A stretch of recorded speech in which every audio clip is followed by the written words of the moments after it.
There's a saying by a great teacher named Rabbi Nachman that every blade of grass has an angel that's whispering to it all the time and saying, grow.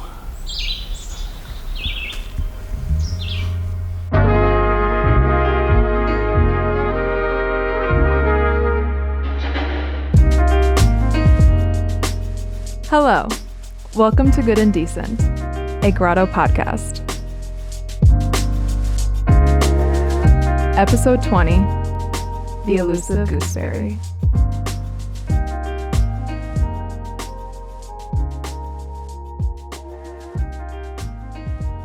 This is Josh, senior producer, and I'm here with associate producer Jane. Hello, everyone. How are you doing today, Jane? I'm doing well, yeah. Good day, a little hot. It is hot in northern Indiana. Mm-hmm. It's like there's even like a heat advisory. Yeah, and it's only supposed to get worse. Not to... I know we want these to be evergreen, but it's really hot right now.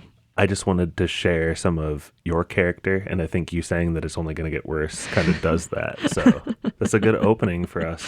We have been doing this Grotto edition, Leave the World, Leave the Earth Better Than You Found It. And a few months ago, you pitched a story to me about like a tree nursery in Vermont. Mm-hmm. And I got to say, I was a little cynical because we have local lawn and garden centers, Jane. You thought I just wanted a trip to Vermont? I guess so. Well, I actually didn't. I was like, don't send me to Vermont, whatever happens. do you remember how you pitched me the story and why you wanted to go to this particular tree nursery? Well, I actually had heard about this place on a previous story on Grotto Network about Notre Dame's folk choir performing their original rendition of The Passion on tour. One of the co-writers for that had spent a lot of time was currently working at this tree nursery. And he was kind of explaining it, and he was really explaining and talking about the owner, the guy who ran it, David Freed, who we interacted with. And he just sounded like such a character. And one thing that my friend / what's the person that gives you the story in a source? As a journalist. You want to call him your source? Yeah. Okay. One thing he mentioned was, he mentioned both a lot of the sustainability things that were a big part of his project at this nursery, as well as how his faith factored in, David being Jewish, and it just seemed like such an interesting interaction as to how his philosophy for the place and for growing and taking care of plants in the earth. Yeah, so you did a really good job convincing me that this was a story worth capturing, to the point that I actually decided to go with you. Yeah. So the pair of us flew to Burlington, Vermont, and I just wanted to talk a little bit about how Vermont, the landscape, kind of defied my expectations, because like leaving the airport and starting to drive to the interior of Vermont, I didn't realize how rural it is. Yeah, I know. I mean, even Burlington, which is the biggest city, I mean, it's still pretty. I mean, Vermont is the second least populous state. And the place we drove to in Lamoille County is actually the third least populous county in Vermont.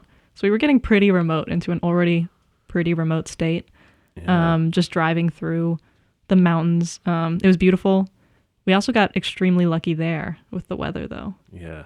There's some flooding before we went into town, but also there were just like other tiny mini adventures too. Like there's the Ben & Jerry's ice cream graveyard. The fact that like the internet kept running out on us, and we got lost a few times and a bunch of turnarounds. Yeah, we got lost a few times, and then we were trying to and we kept hitting a lot of, because of this aforementioned flooding, we kept hitting roads that were completely wiped out. Like everything, just a huge chasm in the middle of the road. And so when we were late to meeting David the first time, and he gave us super clear instructions about how to get out and in, and smooth sailing from there. Yeah. But really, the bulk of our shooting, in fact, all of it, all happened the next day. I will never forget when the crew had finally got there and David showed up and kind of gave us the spiel and really set a tone to the start of the day. Yeah.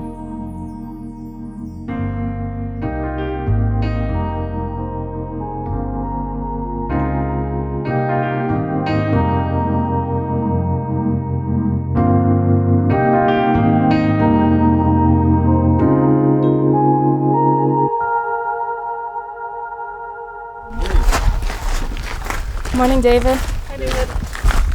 How you doing? Doing okay. I like your shirt. Thanks for being here this morning, folks. Yeah. And we got incredible harvest to take in today. The raspberries are plumping up, and they're really red, and the 2 spots that Sarah, would be really good to harvest now that it's nice and dry. Yeah. And you want to get all of them, except for the ones that are, kind of light pink. And then the blueberries are just waiting. We were going to start with blueberries, if that works. No. No? Start with raspberries? Yeah, you know why? Because they're more delicate. Do you think they're dry enough?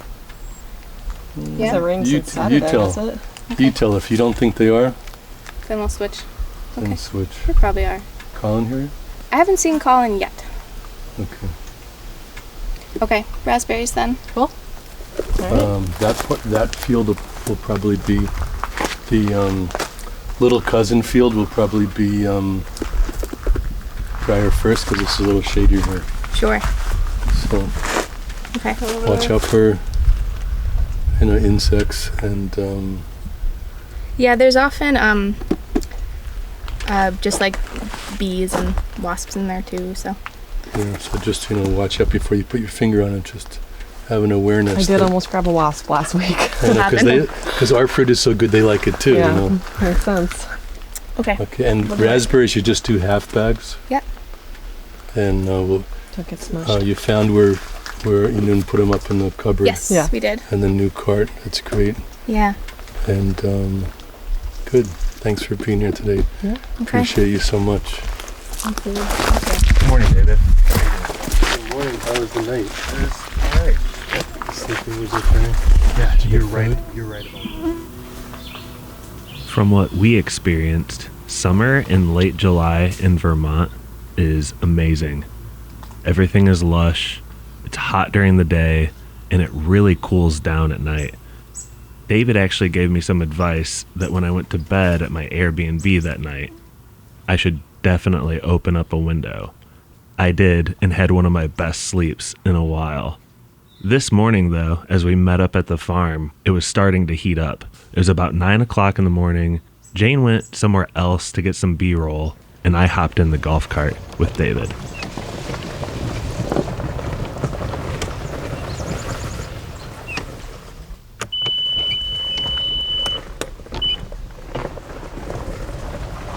These rechargeable golf carts take us on all the trails. And they take us between our fields. And we have little narrow gravel paths to drive them on. You know what's something I noticed today?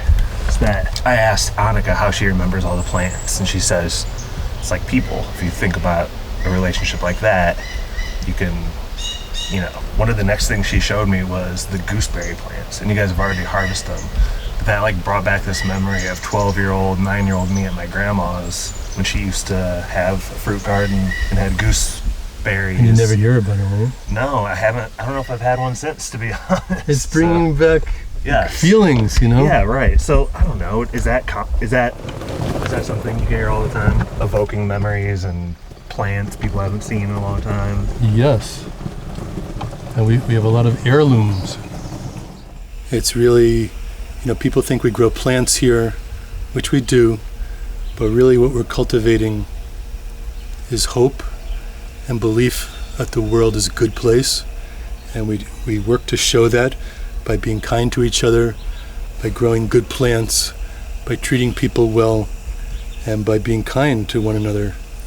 And if there's anything that I hope people take away from here, it's a good plant, a good feeling, and I hope that when they go home from here, they love their children more, they love their friends more, they love their partners more, and they have a taste that the world is good. I think there's gooseberries right across this bridge here. If you want to taste some, I think. Yes. There's an old Jewish saying that the whole world is a narrow bridge, and the main thing is not to be afraid. We're crossing a narrow bridge now.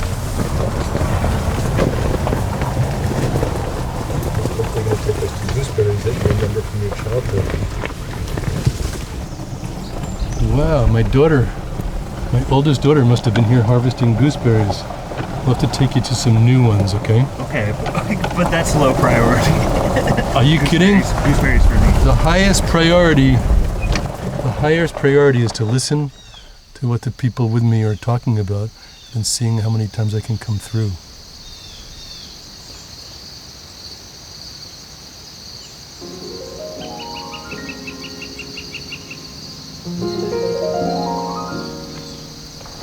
So I want to come through for you for some gooseberries.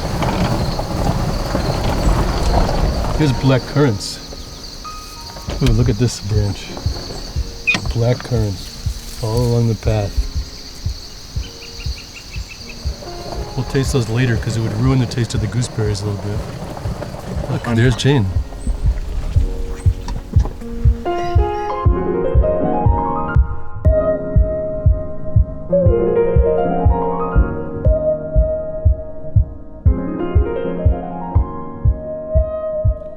At some point in the day, David showed me around his office, one of two structures on the property. Originally from New York, David told me about his journey to Vermont and the beginnings of Elmore Roots. He told me about his mother, who had passed away a few years ago. Her art and photography were displayed throughout the office and showed a keen eye for beauty.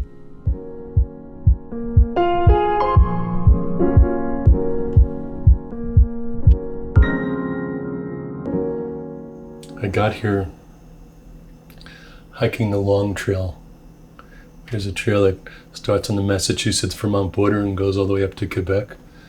And my friend from college dropped me off at the border down there, and I lived on fruits and berries along the way. And there was one mushroom I knew called chicken of the woods. And otherwise I didn't experiment because, like they say, all mushrooms are edible, some only once. I wanted to be really careful. But it was the month of September, and it's my birthday month, and it was a beautiful month. And so, in those days, it was 1979, you could drink the water from the streams, from the mountains, and fill your water bottle. And there was fruit growing along the paths, and I ate blackberries and blueberries, and apples were just coming in. And I just hiked with my little 12-week-old kitten, little black kitten, and I would make a sound like this, and she would just come running. And she was just a little thing, and if she got tired, she'd be up on top of my back, and she'd curl up, next to me when we would sleep. And that's how I got to Vermont. And I said to myself, well, if I ever get my own place, I'm ever fortunate enough to have my own place, I'm going to grow fruits and berries and surround myself so then everyone would have a place to come and enjoy them. And Vermont, the way the light comes in, the way the water's so refreshing, the way food grows here in such bountifulness, and people mostly are kind. I think that as humans, we think that we know, that we have the answers, that we know what to do. But when you look around the world, obviously we have forgotten a few things. I moved to Vermont, and some of my friends moved here because we believed that we could do better than what we were seeing in the cities and the suburbs. And we wanted to live in a place where people are sensitive to what's around us, to the land, to the people, to the animals, to the plants. And when you work with plants, I get to see that,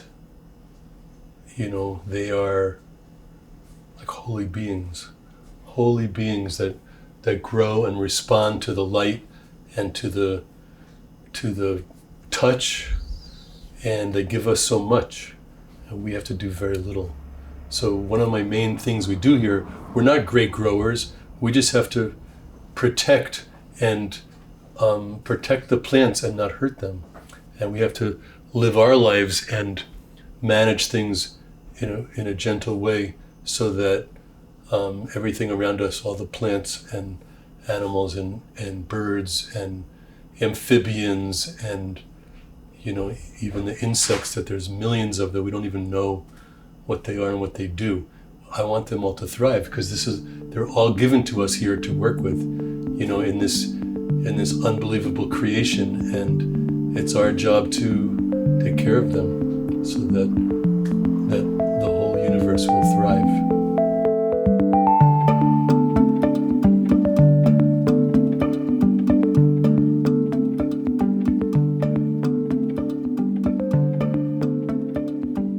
In the nearly 40 years since David has been managing this land, it's rarely been alone. The rotating crop of farm assistants tends to be an eclectic bunch, and the ones Jane and I met on our trip were no exception to that. Annika, Sarah, and Colin were different ages and from different places, and even had different specialities and interests when it came to the plants and the land. But to me, they made it seem like being hired on for a season at Elmore Roots was more than just a job.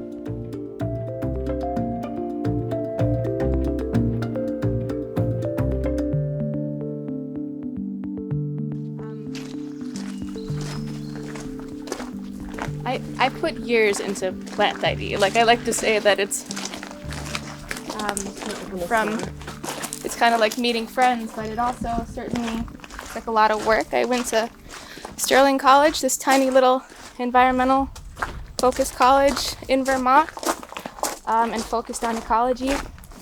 All of my friends are plant nerds. We're going in here. Oh, sorry. Well, do you have any advice for maybe just someone starting out trying to ID a few plants maybe in their yard and stuff?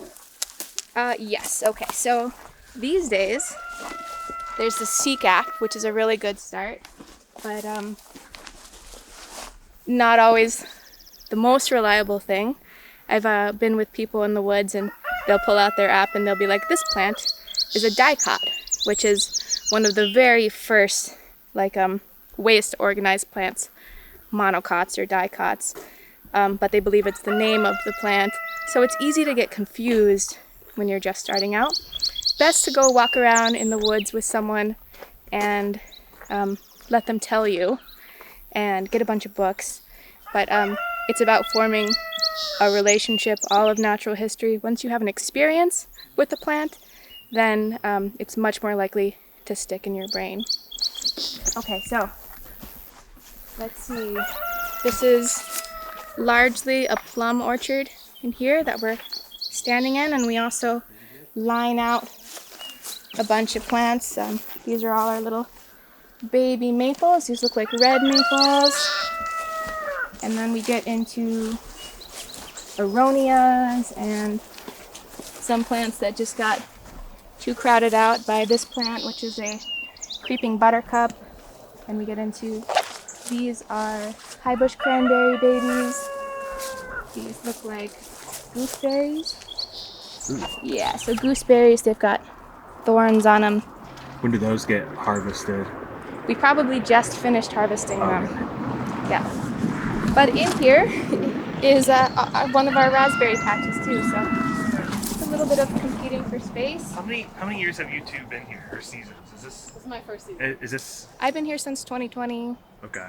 And before that, a little pre-pandemic, I was working in nature education, wanted to switch fields, and now I just work with plants all day. Okay, I'm gonna start harvesting raspberries, but you're welcome to talk to me. These right here are Jerusalem artichokes. They are in the aster family. We can harvest the roots of them. They're quite delicious.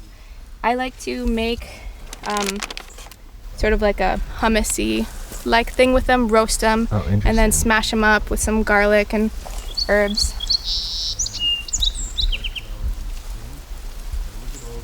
It is so hard to harvest berries and not eat them all at the same time. I think it's the hardest part. Do you have any personal rules for that? Because you got to be able to eat a couple, right? Yes. What do you think? I bet you I eat a couple berries every 2 minutes. What is that? That's 2 in a minute there. So now I gotta like wait a little while. And like the occasional handful.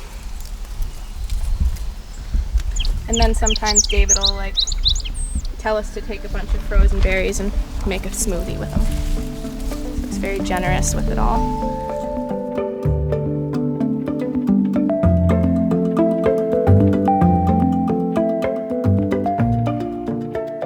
Oh, there we go. Some cherries up there.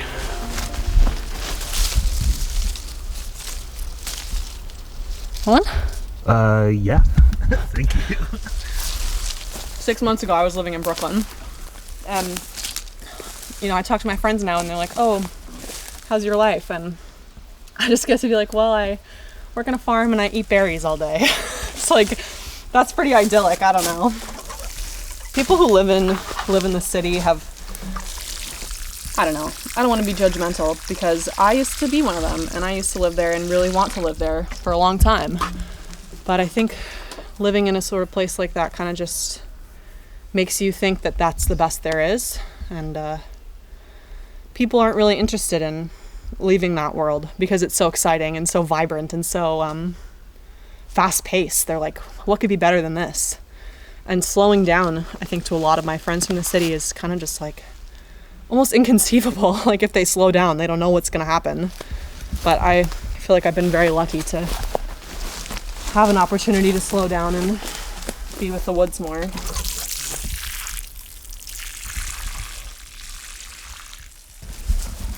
And a lot of my friends are still like very involved in that scene. And, I have a friend who works for a casting company. I have a friend on big TV shows, and it's just not me.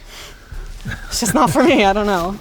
I have to fill up another one of these because there's 3 more elderberries that did not get any water. So I'm going to do that. A task you may not have conceived of a year or 2 ago. Yeah, seriously. I've always loved plants, and I've always I have a lot of plants in my house and spent a lot of time in my neighbor's garden growing up. And I think part of me knew. Mm-hmm. Even when I was living in, going to college there and having the best time, I still was kind of like, oh, but I want to go to the woods. And I did, and here we are. Yes. So yay. Hi. Jane, where'd you come from?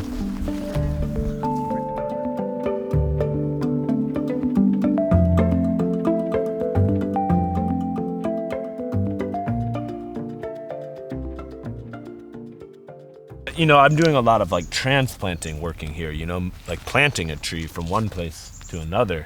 I grew up in Connecticut, and then I kind of got transplanted into Vermont. I kind of see myself as similar to a lot of these trees. I think I've definitely learned patience. Mother Nature likes to bring about death in order to fertilize life, but we want to try to learn from her so that we can help co-create with God's vision. Because we humans are also creators, created and creators.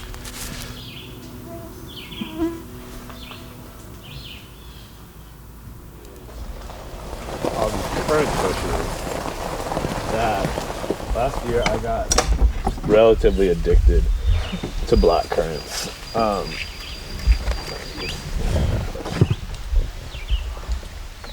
I encourage you to try some of these black currants here. Please tell me these are in season then. Mm-hmm.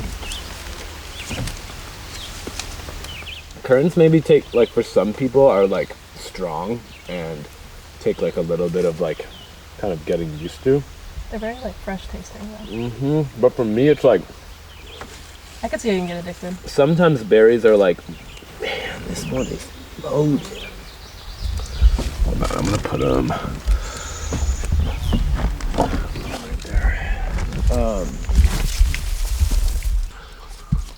Cause look, sometimes these aren't even harvested, but these bushes are probably 10 years old, or even more, but they're really huge. And let's see. So yeah, this is just look how big this bush is. It can take me an hour to harvest all the currants from one bush. But check out the red currants, super beautiful. Here, you gotta try a red currant. or two. Thank you. Red currants are super good too. A little bit different. Let's see if we can find some pink champagne currants. Wow, these black currants get bigger than the red currants, which I like. And the black currants just like have such a full flavor. Like sometimes like you eat a blueberry or something and it's just like a little bit bland. Like it's sweet, but it's like a little bit bland. But currants are just like so powerful. Like you eat a few of them and you're just like zoned up. So I like when I work around here, I'm like digging and then I'm like, oh, let me go eat some currants. But yeah, a lot of people don't know about currants. They just have never had them.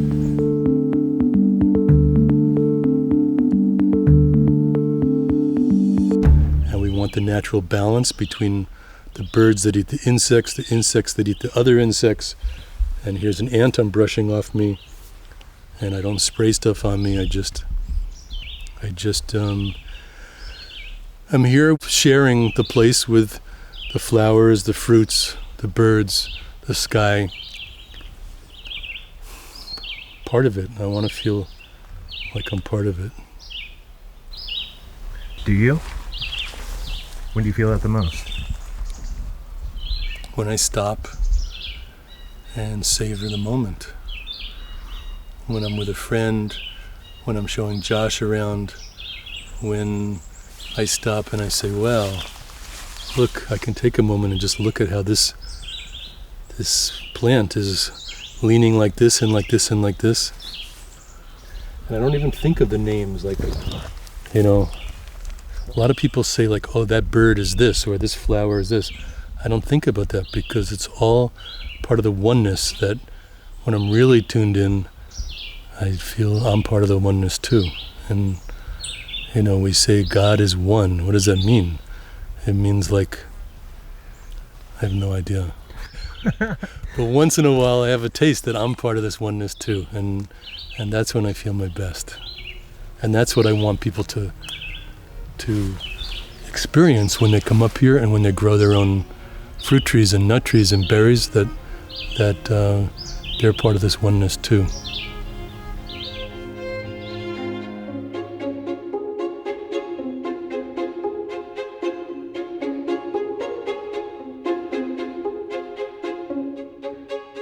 This episode of Good and Decent was recorded on location and edited by Jane O'Connor and Josh Long. Grotto Network is Javi Zubi-Zareta, Director, Josh Long, Senior Video Producer, Jesse McCartney, Senior Content Editor, Kier Kenjujetsky, Project Manager, Michaela Douglas, Digital Content Strategist, Becky Rogers, Art Director, Kevin DeClute, Video Producer, Adrian Giraldi, Social Media Manager, Mike Rossetti, Senior Manager for Community Engagement, Jane O'Connor, Associate Video Producer, Father Brendan McAleer, Associate Video Producer, Ebony Moxie, Audio Storytelling Associate, Jackie Cho, Platform Storytelling Associate, Ryan Brossard, Student Media Assistant.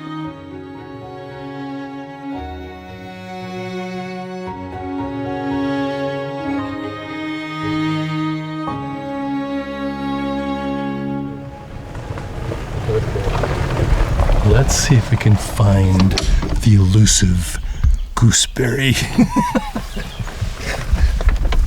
I'm gonna follow you. Yep. This used to be our display area. Where we had tables of plants and all kinds of trees here to buy. Then we decided to move down to the road during Corona time to make it easier for us and customers. So we immediately planted 2 plum trees here. So these are plum trees and they're going to be making plums in another year or 2. Is this part of your leave no trace? Because driving by here, you wouldn't know that you had set up shop here for how many years, That's right, we're transforming it into a park, a fruit park, fruit and nut park. No pavement for driveway. Oh, I see some gooseberries. Josh, I see some gooseberries. Okay. It's a little wet here. I don't see that many gooseberries, but look.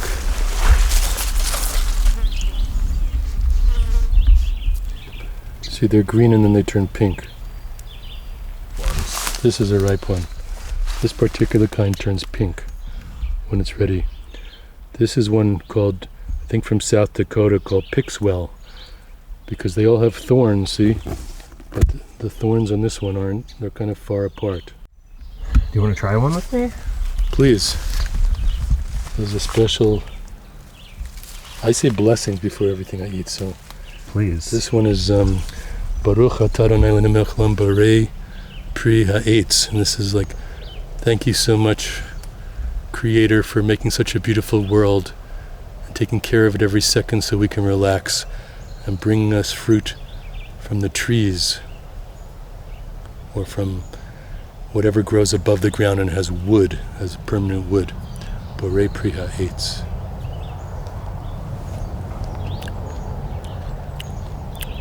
And they say that when you say the blessing of the fruit or of the food, it releases the energy of that food like it was meant to be. So it gives us more energy than just eating fruit alone. Did you try yours yet? I haven't. Take all of them. We want you to go back in time to your grandmother's.